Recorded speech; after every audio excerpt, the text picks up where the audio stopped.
Bienvenue sur Top Invest, la chaîne des tops d'investissement. Ici, on parle essentiellement d'entreprises de qualité. Alors, avons-nous une opportunité d'investissement sur Total Energy Gabon? C'est la question à laquelle on va essayer de répondre en se basant sur les états financiers de la compagnie. Donc, ceci représente uniquement mon point de vue et non un conseil d'investissement. Donc, nous avons Total Energy Gabon ici qui a décidé de reverser un dividende de près de 30% par rapport au prix actuel.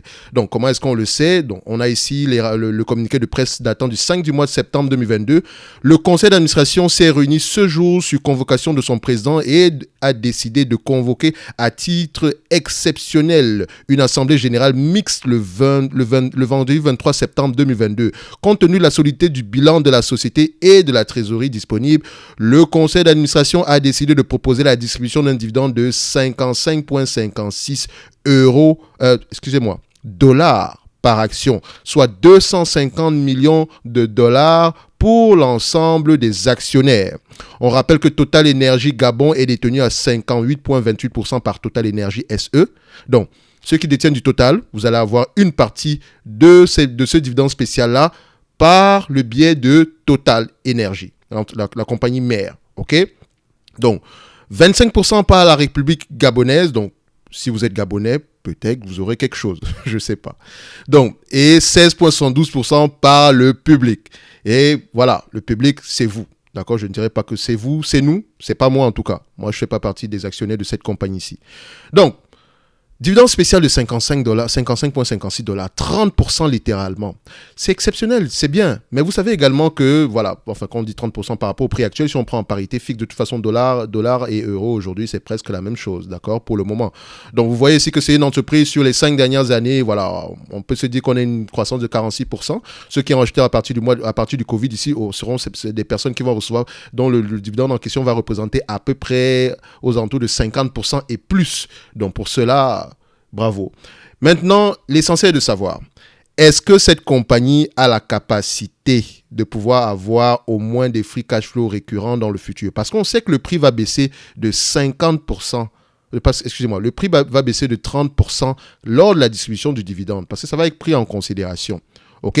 Donc, nous, on va essayer de déterminer ici aujourd'hui combien est-ce que ça vaut avec le dividende.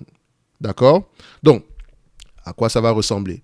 Alors, je rappelle que cette compagnie-ci a publié ses résultats du premier semestre 2022. Donc, ces résultats sont impactés négativement par c'est un souci sur une de leurs unités de production, d'accord?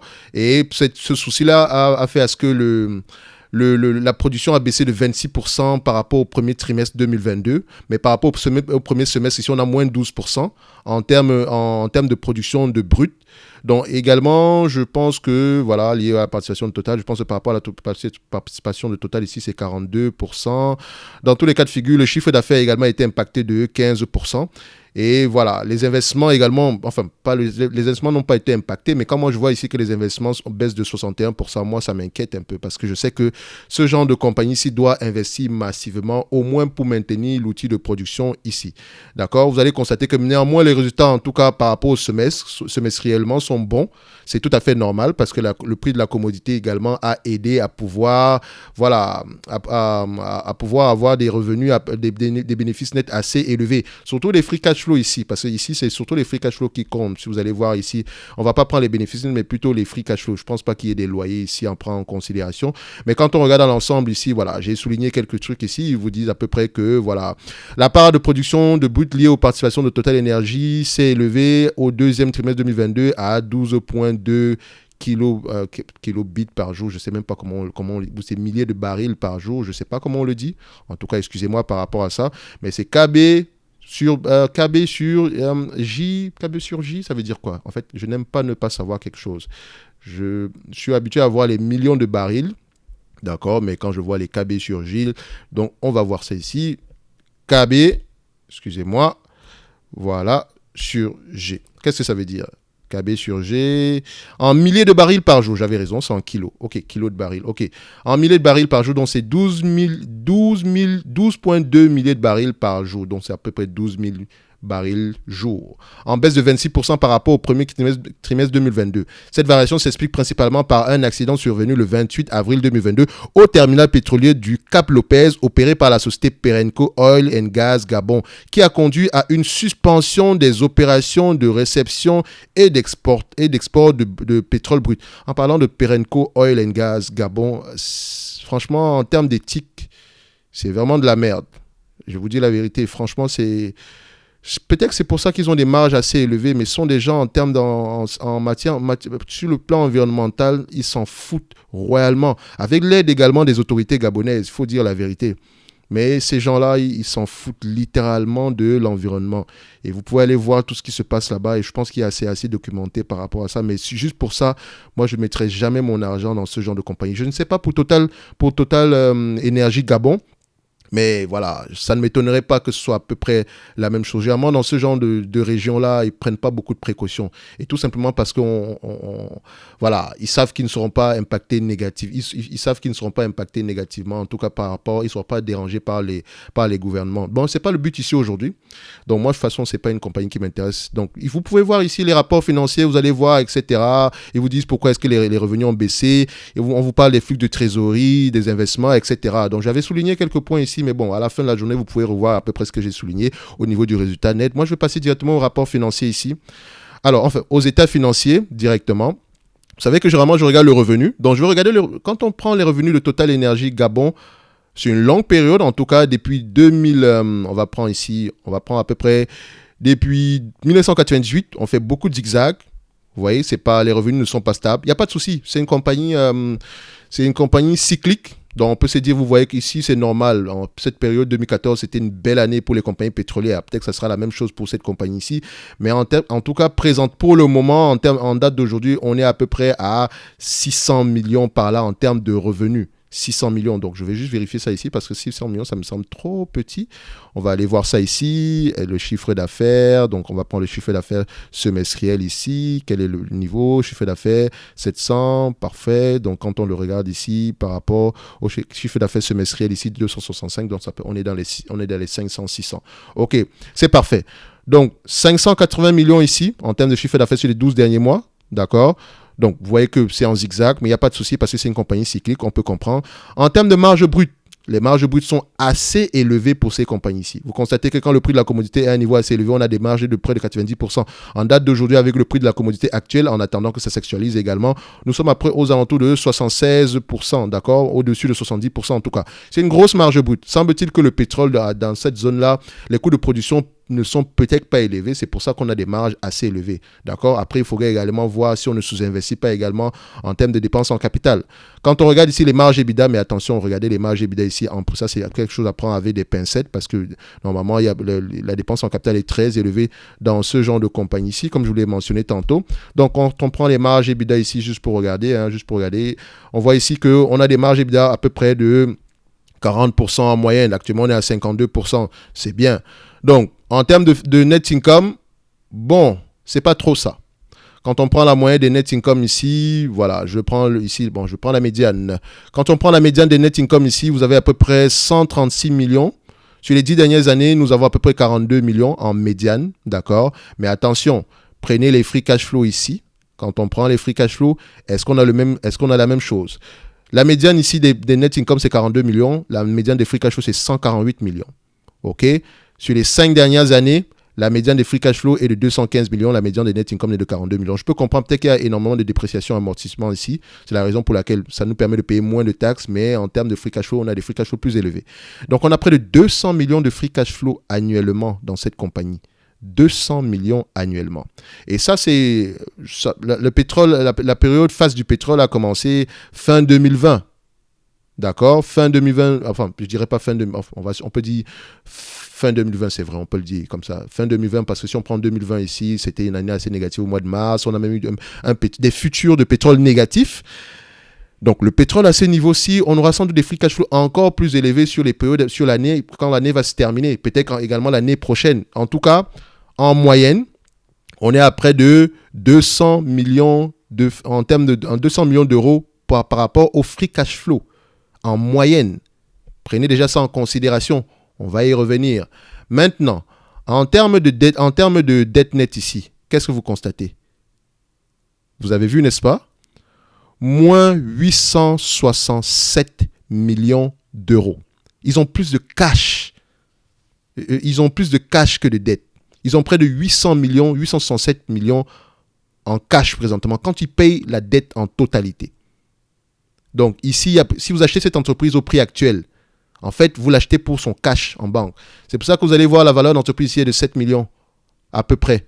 Donc cette entreprise, la capitalisation de cette entreprise est constituée presque à 100% de cash. C'est très rare.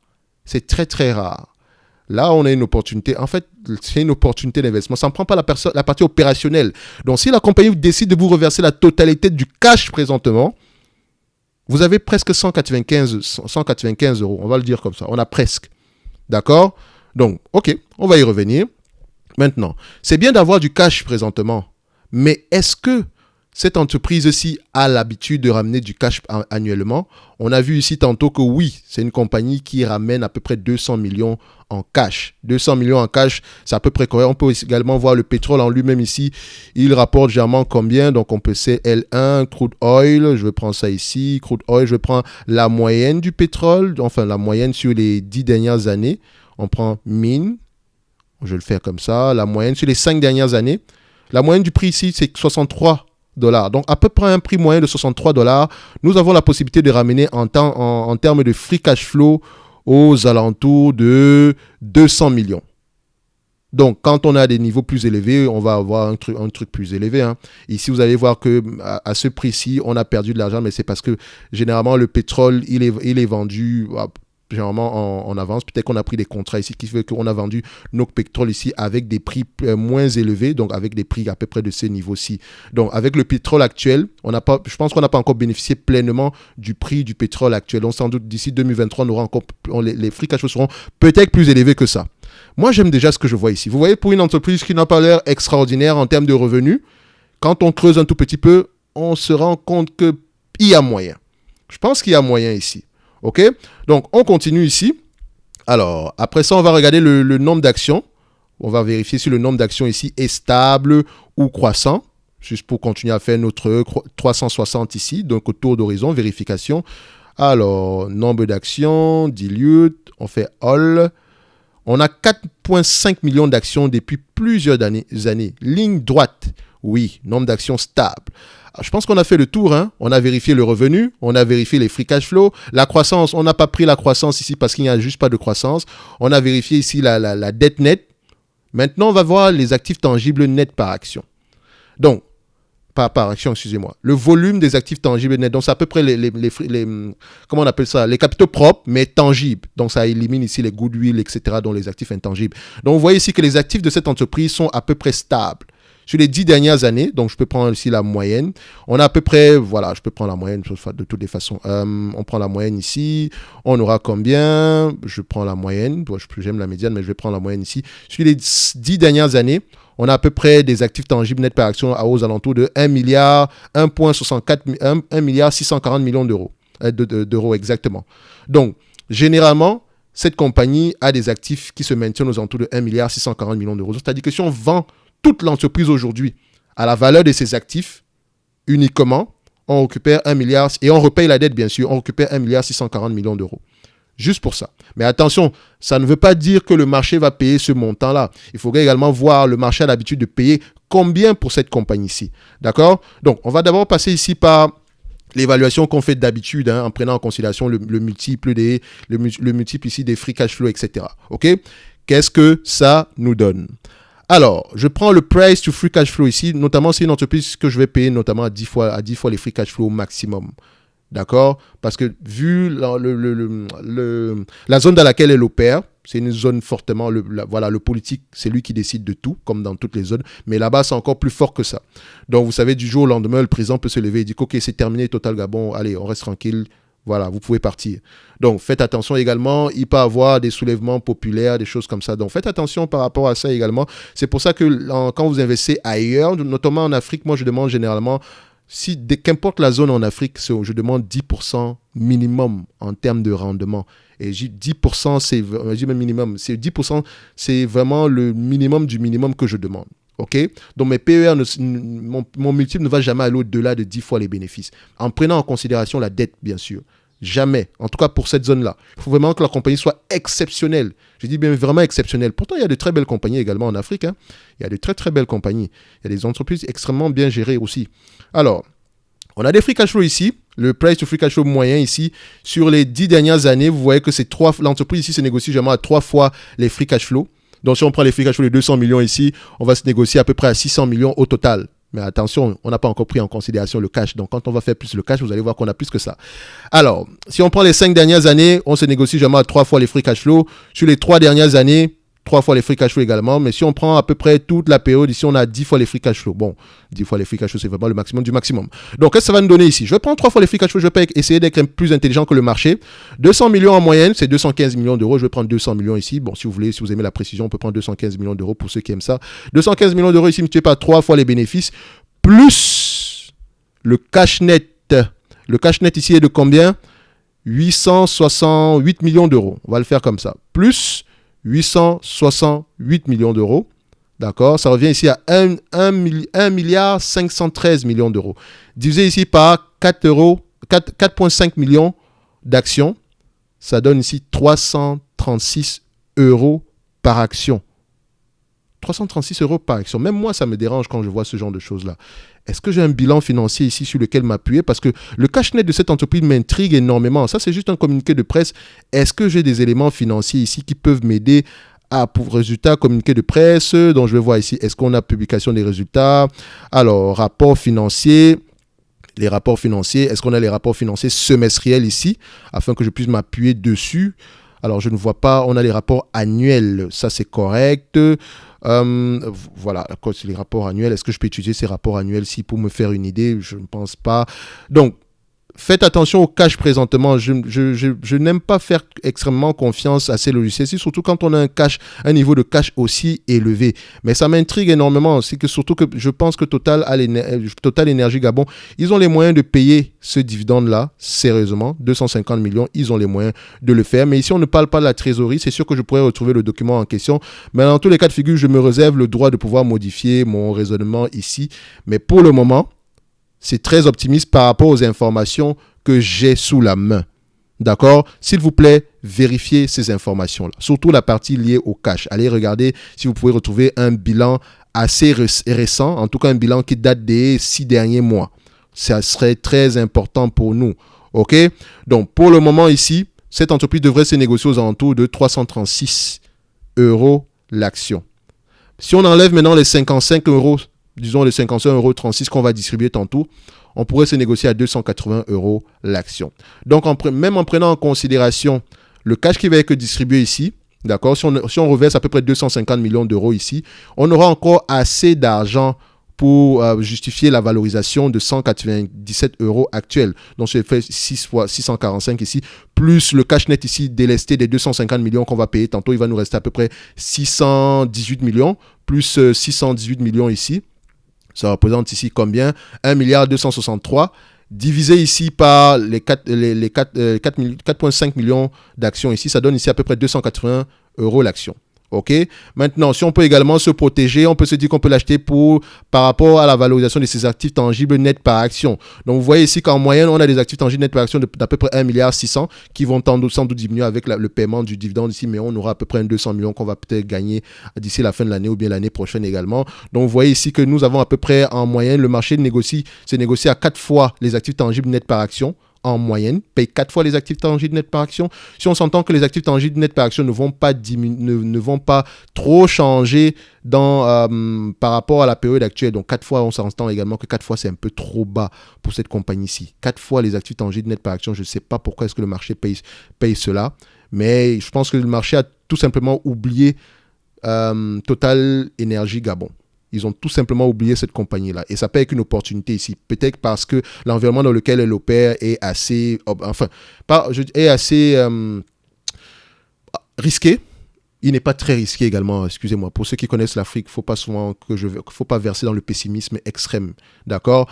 Donc, vous pouvez y investir, mais toujours ne pas mettre 410% de vos portefeuilles, des choses comme ça. Total Énergie pourrait être une opportunité d'investissement au prix actuel. Franchement, au prix actuel, ça ne prend pas en considération la partie opérationnelle de l'entreprise. Donc, vous achetez l'entreprise ici en date d'aujourd'hui pour le cash qu'elle a essentiellement en banque.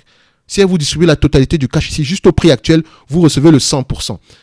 Admettons maintenant que l'entreprise vous distribue la totalité du cash ici aujourd'hui, d'accord, et continue à reverser à peu près 200 millions de free cash flow par an. En tout cas, qu'importe les années, ici on fait en moyenne, hein, d'accord, ça fait à peu près de 600 millions ici, donc 615 et poussière, donc je disais pas 4,5 millions ici, donc au minimum, même après avoir distribué la totalité du free cash flow, rappelez-vous, vous avez déjà récupéré vos 100% investis en termes de dividendes, vous aurez à peu près 133 € par action, plus 133 € par action.